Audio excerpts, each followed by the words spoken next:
Charlotte Mannya Maxeke was a fearless leader who led the first protest against the carrying of passes in 1913 in Bloemfontein. In 1918, she started the first formal women's organization, the Bantu Women's League, being the first South African black woman to graduate and attain a BSc degree in 1905. So let's cross over to Palesa now. She's actually broadcasting from her house. It's been converted into a museum and an interpretation center. So let's get a little bit more detail from Palesa, who's there. Good morning to you, Palesa.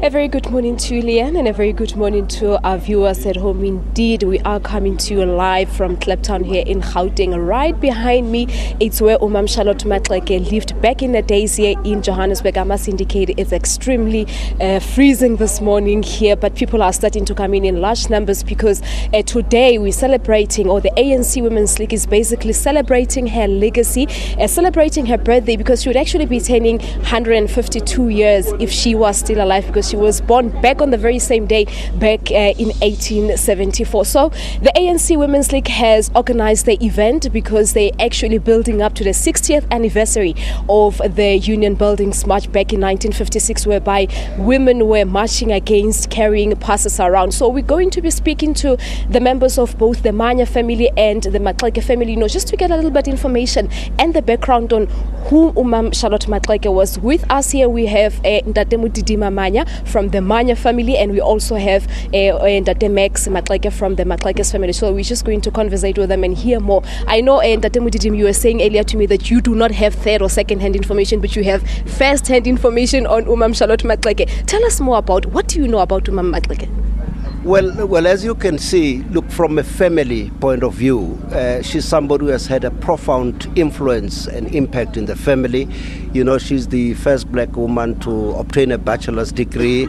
She's broken all the stereotypes in the family. If you go to our family now, you'll see women are actually even more powerful than men. The level of education, because of her influence, of course. She has crisscrossed the country. She's been a nurse, she's been in Kimberley, she's been in the Eastern Cape, she's been in Botlokwa, where the family originates. She's been a pioneer. She has been in the trade union movement, and I think she's got quite an impeccable history of service to the country, to the people, and to the family itself. So you can feel her now. I don't have to know how she was 152 years ago. I can feel her even today. Oh, I can. I understand what you're talking about when you're referring to first-hand information. Now, the issue of education, especially within the family. Tell us more. You're saying that in the Mannya family. Yes, as you know, the original traditional families had some weird way of looking at things to say you don't educate women. I mean, she broke that stereotype, and that has just been institutionalized in the family now. The greatest values that this family now have come from her influence, and she's broken barriers. She's been to the overseas. She's been a very important member of the African Methodist Church. By her, so she's quite a very influential person. Quite a heroine, I must say, because she was the first African to actually receive her BSc degrees. Now, onto the Maxeke family. What can you tell us about Charlotte?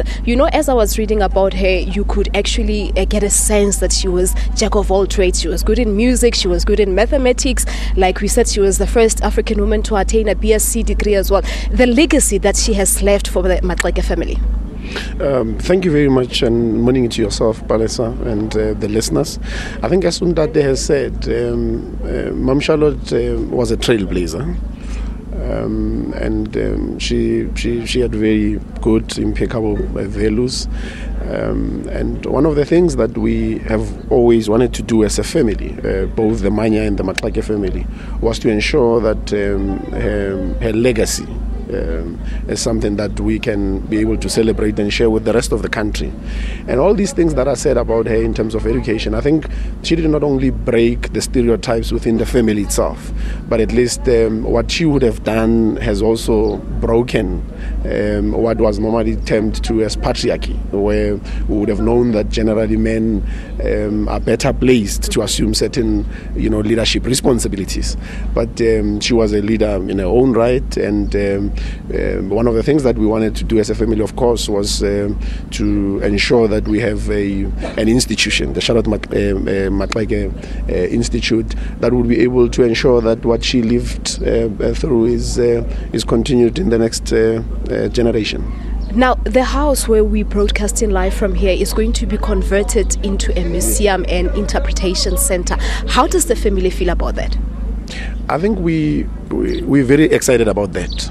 It's one amongst those many other things that we want to do, or that we want to see our government doing, in ensuring that we can protect their legacy.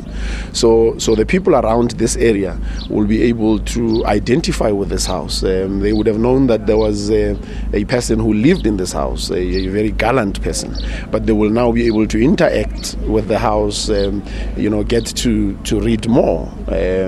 But I think this house being turned into a museum will also stimulate a certain level of development for the public in this area as well. Well, gentlemen, that's where we're going to have to leave it. It's Mutidima Manya from Charlotte Maxeke's family, and also talking to Max Maxeke from the Maxeke's family. We are at her house currently, but later on we'll be coming to you live from her grave site, which will also later be turned into a heritage site. Remember that the ANC Women's League is basically celebrating her legacy as a build-up to the 60th anniversary of the 1956 March to the Union Buildings. You'll also recall that Charlotte was a leader, or she actually led a march back in 1913 in Bloemfontein, the first ever march against carrying of passes. So we'll be bringing you more of the details on Charlotte later on in the show. It's back to you in the studio, Leanne.